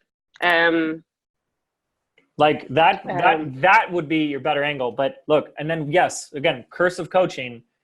No one's sitting there saying, please, does someone out there have social media inner work? Social media. Yeah, for sure. Yeah, it's always I'm your Instagram coach, I'm your social media coach, I'm your mentor, I'm all of these other things. But again, there's other parts of the business that has to. Sorry, my laptop was dying. People are going to pay, and this is for everybody here. People are going to pay for results. Mm-hmm. Now, how you get to deliver those results, yeah, you're going to do some coaching. You're going to do some inner work with people. That's going to be awesome. Yeah. Right? But what I also want to be mindful of is that you or anybody else here isn't shying away from doing what you want to do because you see other people doing it. Because that's us going into ego, fear, lack-based.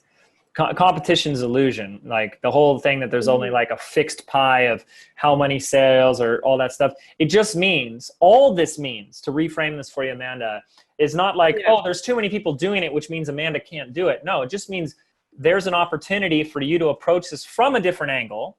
So I love that you're thinking that. Where's the opportunity? Where's the opportunity? Where's the angle that everyone else is missing? You know, but we still, I'm still going to recommend you. It's on mindset. Like that's what you deliver. That's the how, that's what's in the program. It's tell them what they want. And then you deliver what they actually need inside the program. They'll need that, right? So we're doing some mindset stuff here today, but it's still very like, but that's not what you sold. It's exactly. How to nail your niche. Yeah. And I think that's where I got caught up in do I need the website? Do I need the logo? And I've been doing this since, I guess, 2 years almost. Mm-hmm. And it hurts so bad that there's nothing out there that I know I can help people with because I've been screwed by someone who promised me a website, and all the money's gone into like an email marketing system, but I don't know how to use it. And I hate that those things hold things back. You said, it hurts me so much that I can't help anyone. Mm-hmm. Well, that's not true. Do you want to know why it hurts? Because it's not true. Yeah. That's why it hurts, because it's not true. It's a lie. Okay, so obviously you work with business owners. Is there a type of business owner you work with? It's kind of been pretty broad so far. It's been like home decor stores, online tile boutiques, interior designers, things like that. Okay, it's broad, but not actually. Like, could you do retail? I help retail businesses increase their sales through social media or through Instagram. Mm-hmm. Like retail and just any kind of brick and mortar type business, or maybe. I don't know, but it's could be offline, it could be online, it could be specific types of retail, but that's already getting really specific, is it not? Yeah, okay. For sure. Okay, awesome. So if there was someone here that had a online retail, and they would like more sales, would you be able to help them? Yeah, I think so. Hey, Amanda, can I just hire you for some consulting? I'll pay you whatever you want. What are your fees? And you're like, it's 10 grand. Boom. Would you be able to help them? Yeah. Okay. So again, it's total lie that you can't help people. Mm-hmm. Right? Yeah. So help them. It's not any more simple than that. I know, right? I know. When you look at it, it's like, well, yeah. I guess where I see where as you say, like things evolve and grow, like I've only started to, really work on the mindset and, the crystals and meditation, and I'd love to do NLP down the road. That's something that I have, really high in what I want to do and accomplish, just even for myself and alone. I know it will help my clients, but I guess that's where my mind goes crazy. It's like, okay, well, like this time next year I'll be NLP and then I can help people that way. Yeah. Got it. All right, I'm going to help you with something right now. So I see what's coming up. Okay. One of the biggest lies and fallacies, it's not the biggest, but it's a common one, I guess, is this idea that when you really want to help people, that where you are right now, you can't. That you have to go out and get something before you can. Now, is it true that when you learn some tools and techniques from something like neuro-linguistic programming, that you'll be able to be more equipped to help more people? Yes. But that doesn't mean you can't help people from where you're at right now. Right.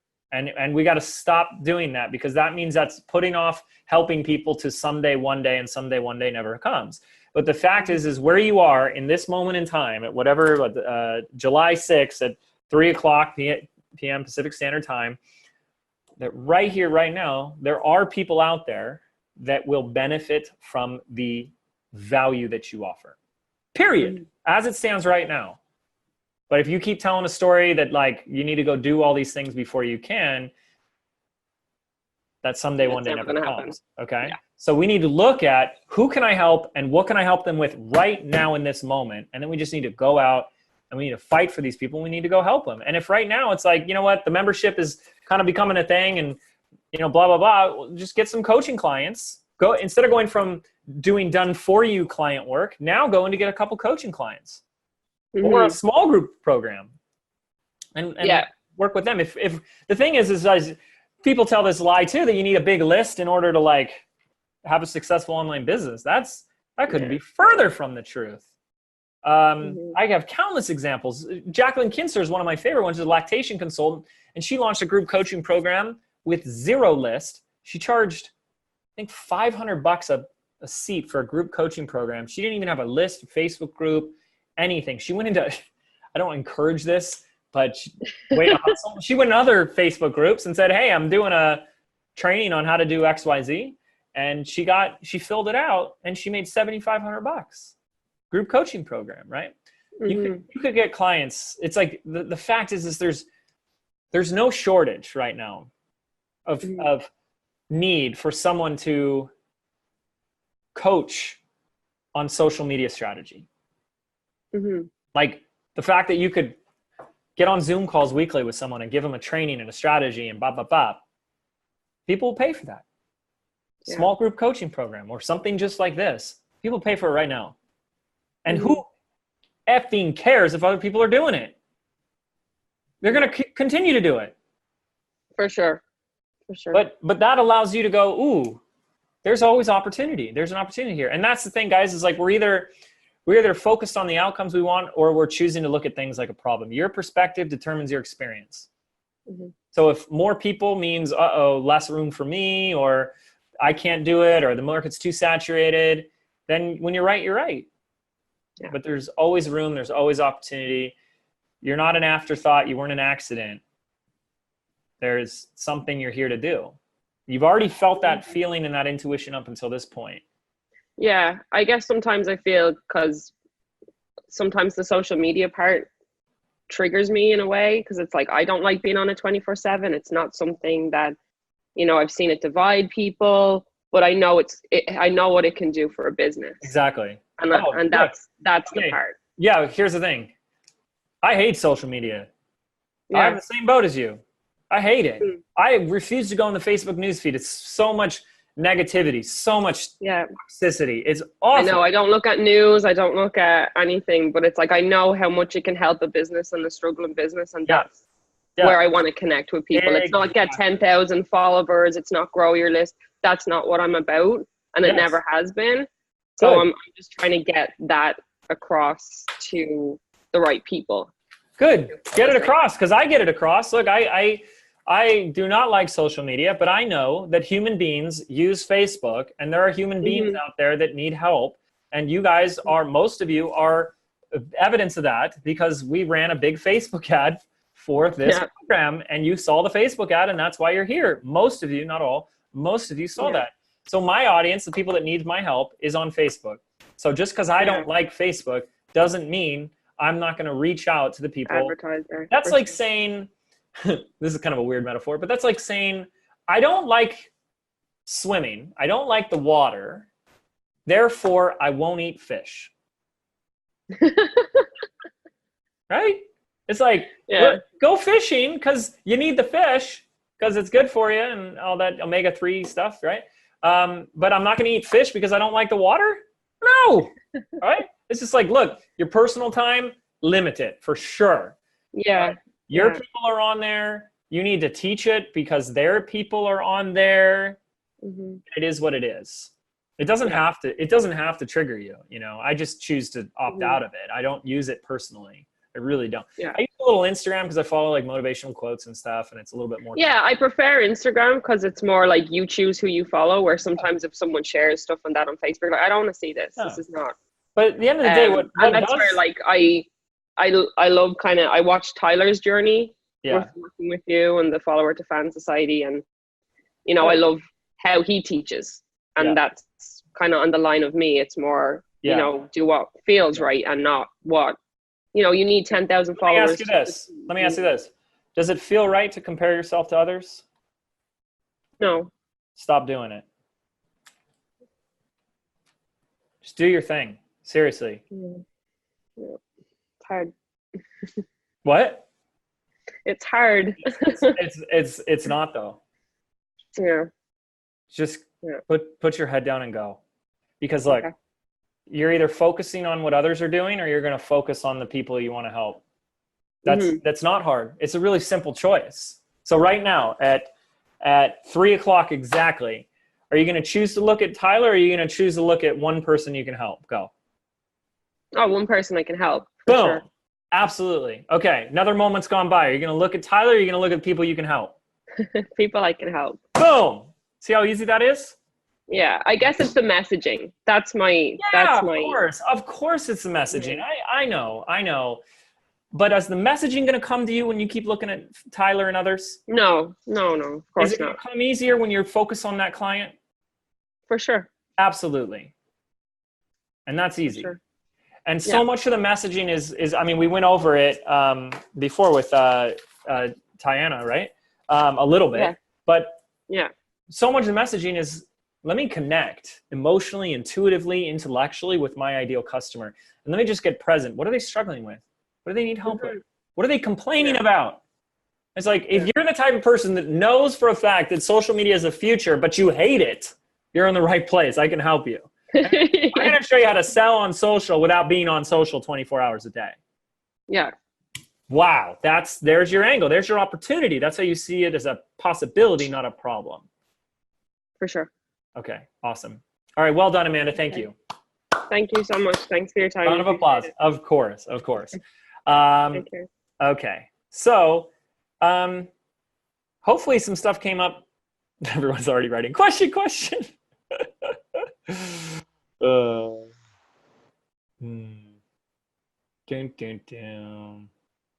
Hopefully some stuff came up for you guys in that too, right? You're not just saying like, I'm only going to wait for question. Okay, let's see. Here's how we're going to do this, because I think I'm just going to do like one more and then I got to take a break. Again, we have more time tomorrow. Not as much content to go over, so it's more Q&A. Am I tired? I'm not that tired yet, but my voice is starting to hurt and I'm starting to get a little hungry. So here's what we're going to do. I'm going to pick a number from, don't type in yet. I'm going to pick a number in my hands from 1 to 10, and the first person that gets it right is going to be our final hot seat for the day. Okay, so ready? I'm putting my hands up. Okay. All right, okay, got one. Hold on. It was 3. Sorry, I didn't show you, but it was 3. Okay, Kim McGee. That was a fun way to do it. Kim, are you there? Yes, I'm here. Can you hear Hi. me? Yeah. Hi. Congratulations. You guessed the correct number. Wow. The first must one. be for me. Yeah. Okay. And I assume you had a question. Maybe you didn't even have a question. Yes. I do have a question. Sure. Okay. So, I know my niche. I'm a vegan chef and a pastry chef, but I'm leaning more towards vegan cooking. So, usually I go live as well. Usually let's see, wait a minute. My Tyler's right here. Now she wants to be all up in my mix. Okay. Okay, so my opening or my signature statement every time I go live is I help meat eaters love plants so they can learn to heal their bodies from the inside out with the power of food. And then I go on to say 80% vegan plus 20% indulgence equals a happy balance. Because my thing is balance in this whole plant-based world. It's not a diet, but it's a lifestyle. So it's a journey that leads to a lifestyle. And that's the message that I'm sending to my audience is it's not a diet, so you don't have to restrict yourself. But as long as you eat plant-based at least 4 to 5 times a week, then if you have any cravings, then you can fulfill them if you like. So really quick, before you get into your question, so you target meat eaters. Yes. And it's just to like add a bit of the vegan lifestyle into their diet. Yes, it's more of capturing the beginning stages of being vegan. So like you said, the meat eaters, the people who are just like heavily into meat and they're looking for alternative, but it's a slow transition. So that's why I do the 80-20 thing, because I know some people, or a lot of people I should say, can't go from eating meat their whole lives to just not eating meat in a split second. Yes. Okay, let me hear your question. Okay, so my question is, I first wanted to do a course called Simply Vegan, where I teach them what to eat, what to cook, and what to buy, or what to buy, what to eat, what to cook, however, those 3 things, because those are I polled my audience a few times, and they told me those are the problems that they're having. They don't know what to buy, they don't know what to eat, and they don't know what to cook. So that's why I go live a weekly or every other week and show them simple ways of cooking pretty much gourmet vegan food. It looks gourmet, it tastes gourmet, but it's simple and easy to put together. Okay, so go ahead. No, this is great. What's your question? Okay, so I'm not sure if I should do a small course, because let me rephrase that. I wanted to do a paid workshop where they have to pay. It's a webinar, and then I break those 3 things down. So what to buy, I take them on a trip to the grocery store, and then I go over all of the essentials of shopping, like the things that they're used to, but veganized or plant-based, so to speak. And then I want to actually show them the things that they can eat, what fruits, what vegetables, what legumes, what nuts, and all of that stuff. And then, and also meat alternatives. And then also what to cook. So I was going to maybe show them 3 or 4 different recipes that they're used to eating. And then actually do like a live cooking to show them how to get started. And then I wanted them to, I'm not going to say slowly, then I wanted them to quickly jump over into my membership where they can continue to get that support, to get that accountability, to have live connection. Through live video and community and connection, where they have access to my recipes, tricks and tips, educational things, just a whole lot of different things, I guess, in the membership. Yeah. So what's your question? So my question is, do you think that's too much for them to consume? In the paid workshop or the membership? Yes, the membership. Just the whole thing all together. This whole thing. The whole thing. Yes. Okay. So I love this as a membership. I think it would do extraordinarily well as a membership. Okay. Jasmine Shea is one of our head coaches for our community, and she runs a multiple 6-figure membership called Your Dinner is Planned. And it's healthy meal plans, recipes, shopping lists for busy moms, and she crushes it, right? So yours is that, but it's vegan, right? So I don't think, I mean, first, have you launched the membership? Have you invited people to join the membership yet? No, I'm Okay. launching my website at the end of this month, and then right after that, I planned on launching my webinar. Okay. Whatever you wanna call it. I would keep this as simple as you can right now and just launch it as a membership. Okay. I wouldn't put another offer in front of it and then hope that they'll go into the membership afterwards. Just do the membership. Just like, cause that to me is what I see as that's the focal point. Like how much would you just, and don't go into a story. I just want to know how much would you charge for the membership? I was thinking $29.99. Cool. So, divided by 12, divided by 30. Cool. So like you get a couple thousand members in there, less than 3,000 members, you got $1 million membership on your hands, right? Yes. Now, are there 2,700 people on the planet who would learn how to start eating vegan and adding vegan into their diet? Are there people here that would pay to add vegan to their diet? Anybody want to say? Yeah, a lot of yeses, right? So I love the idea of this being a membership, and I love the idea of you keeping it simple right now. Okay. And then do you think I can add those beginning benefits that I was telling you that I was going to do in the course into the membership, where I can just skip the course altogether? Yeah, that's what I do for now. That's Okay. just to keep it super simple, because I don't want to go too far into launch promotional strategy stuff, because then everyone else is going to get into all kinds of stuff. But look, you know who your audience is. I don't know if I'd necessarily be using the words meat lovers. I don't think it's necessary. I just say I show people how to introduce vegan into their diet and lifestyle. So like that already presupposes that they eat meat. But maybe I don't. If you said, James, are you a meat lover? No, I said meat eater. Oh, meat eater. Okay, if you said Yes, I'm okay. I Got help it. meat eaters Okay, love okay. plants.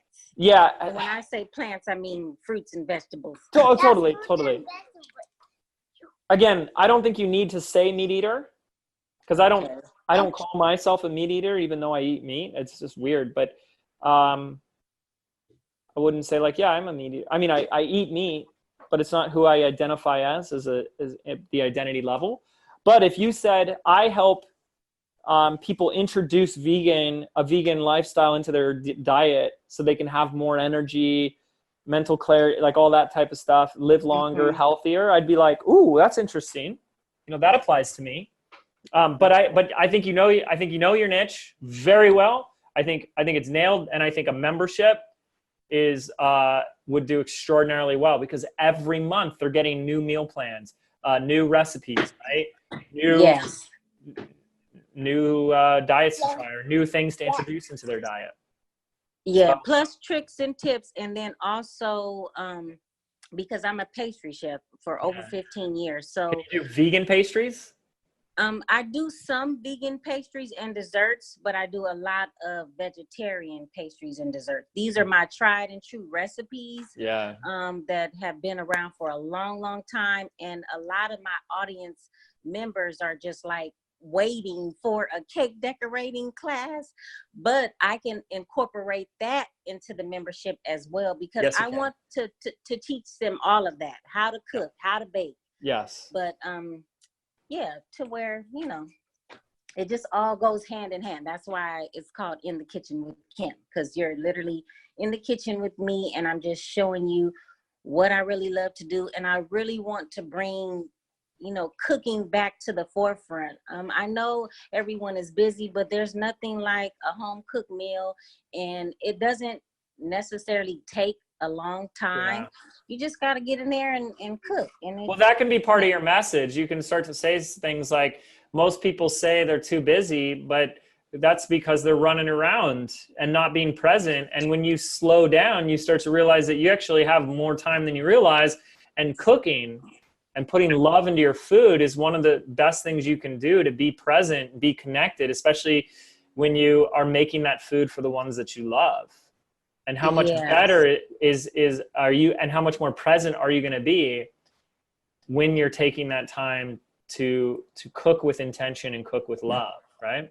So Yes. anything is how you want to share your message. Like, you address the objection and then you discredit it by saying, well, if you're too busy, it's probably because you're not present.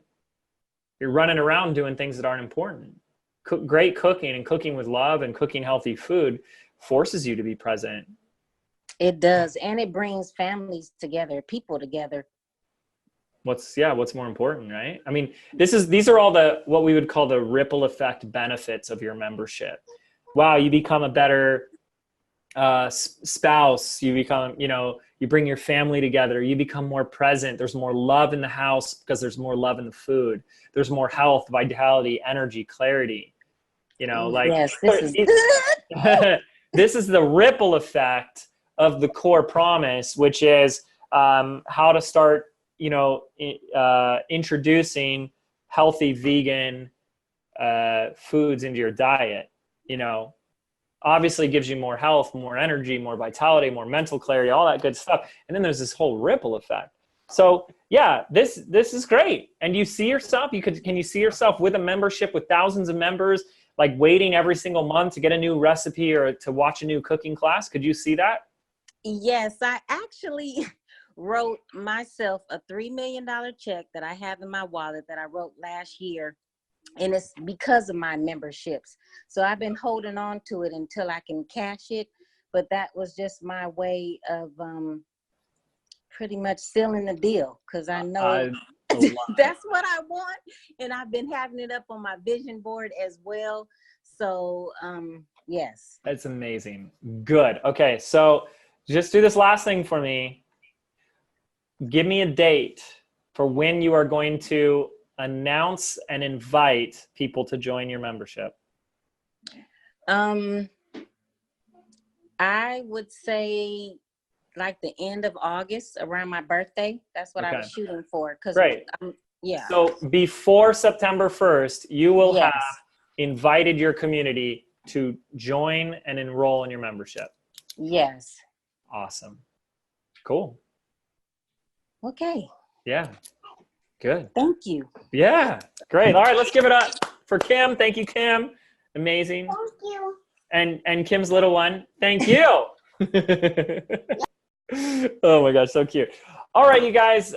Did we do 4 hours and 16 minutes? You guys are amazing. Wow. I can't believe you're all sick of hearing my voice.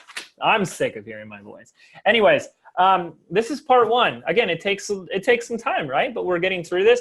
Has anyone, just to give you and it's okay, some people said like, yeah, I'm having a little bit more confusion. I'm a little bit more confused, and that's okay. But let's just check in before we end up today. We're only halfway through this. Any progress? Type in yes. Mary says, I'm totally confused now. That's okay. We still have tomorrow. I don't have homework for you guys. I don't think I do.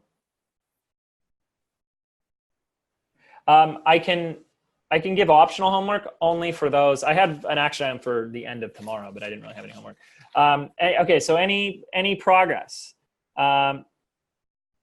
Some progress, some confusion, yes. Has some abstract, super platter, yeah. Abstract benefits, yes, a little. Okay, lots of progress. Whoops, this thing went all the way to the top. Clear, this is great. Barrel's getting on track. Cool. Perfect. Lots to chew on, totally. Lots of clarity. Progress with still questions. We're gonna have time absolutely for tomorrow. So even a great cry, yeah. Good. Okay, so the only optional homework I have is for people that feel like maybe you're a 5 or 6 or better with your value articulator statement, would be to put something on Facebook or Instagram or an Instagram story that says something to the effect of, if you're a blank struggling with this, I can help. Okay, I will type it out on this little screen here so you guys have it. Again, I promise you guys none of this is rocket science. We overcomplicate things, and I want to give you guys permission to make things simple again. If you're struggling with blank, 3 magic words, I can help. Then give a call to action. Send me a DM, PM, whatever, whatever it's called, direct message, private message, blah, blah, blah, to chat. So that's your optional homework. If you feel like you're at a level, and some of you guys are going to resist it and still think that you're not. If you're and then this is the who, struggling with some very specific symptom.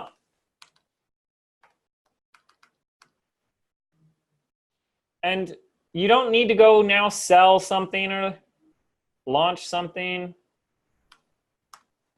or anything like that. It's a test. It's feedback.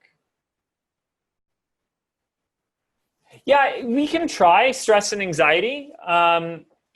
It's nice to get specific somewhere, but that it can work. Yeah, if you're suffering from panic attacks and anxiety. Yeah, I know that we have people in our community that their niche is anxiety. So absolutely.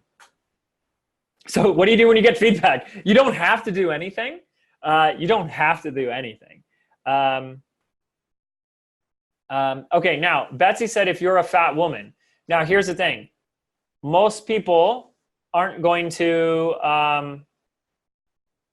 go, yes, that's me. I love that you called me a fat woman, and now I'm going to call myself a fat woman, and I'm going to reach out to you, right? So if you are struggling to get rid of some of that stubborn belly fat or something to that effect, right? So we want to be careful using a negative identity when we're talking to somebody. If you're a loser, send me a message. Okay? So we can use negative identities, but not when we're talking to our people. Okay? So for example, I could say, one of the biggest mistakes that overweight people make that prevent them from losing weight is blah, blah, blah. So I'm not saying you're this. I'm saying, hey, these people over here are doing this, and I don't want you to do that. Okay? Okay. So what do you do with the feedback? You don't have to do anything. It's nice to know, like, does somebody reach out? Did someone, that's an indicator. If no one reached out, we have to look at, well, did anybody see it, right? Maybe we don't have a very big audience. We don't have the right audience yet. That's okay. It can come. It comes. Everyone who has a big audience started with 0 at one point in time. Everyone started at 0. Okay. Lakshmi, you may not even need to use that first part. You can just say, if you're struggling with anxiety, I can help. Because it is a specific problem, okay?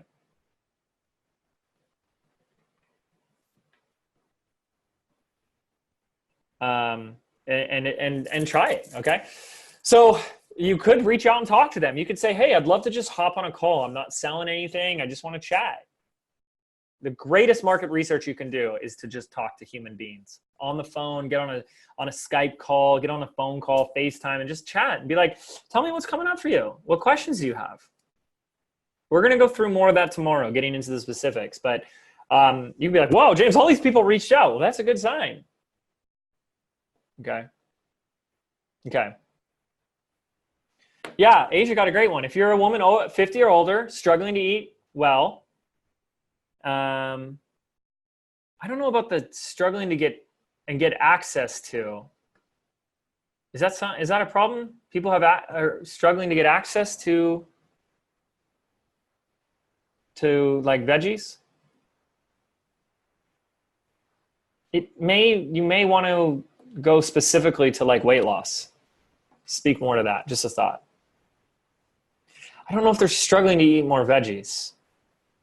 They're struggling to lose weight. They want to eat veggies because they don't want to eat veggies. They're eating veggies because they think it will have them lose weight. So just speak to the result. People don't go, yes, I want more veggies in my life. No, they want what they believe that healthy and clean foods will have, which exactly, more energy. Speak to the result. Okay.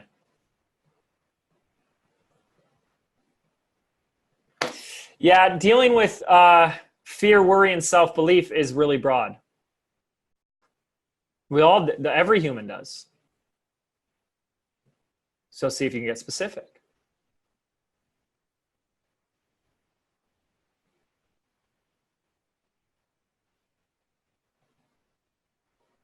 It's good. I'm just reading through a few of these. Okay, great. Okay. Cozy, I love your name. You should totally use your name. Did I pronounce it right? I think I did, right? Cozy?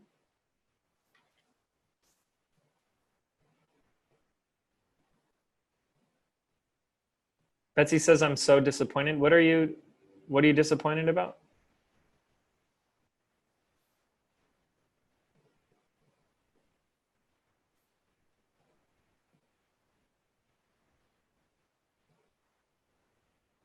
Yeah, even Kai, if you're a single woman who's attracting the wrong kind of men, you don't even need to say if you're a single woman. If you're looking to, if you've been struggling like dating and you're looking to find the man of your dreams, that already presupposes that they're single.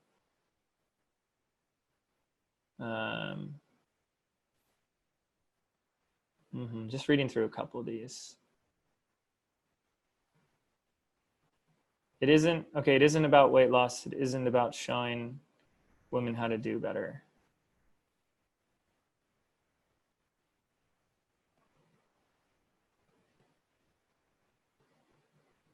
Well, let's talk about what it is.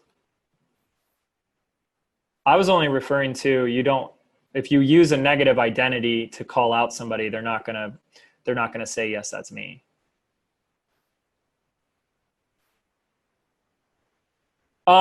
Denise, no, that's a great one. Is helping raise your vibration to woo? No, not necessarily. But you have to be,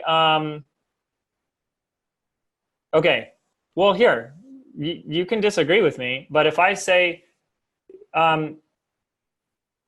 look, if I say, hey, if you're fat and would like my help, send me a message. Are you guys going to send me a message? So you don't need to agree with me or not. Just look at the facts. Look at what people are saying. You attack someone's identity negatively, people are going to take that negative. If you describe unwanted fat, it's different. Okay, because it's a loaded word. Okay, so let's talk about the vibration one.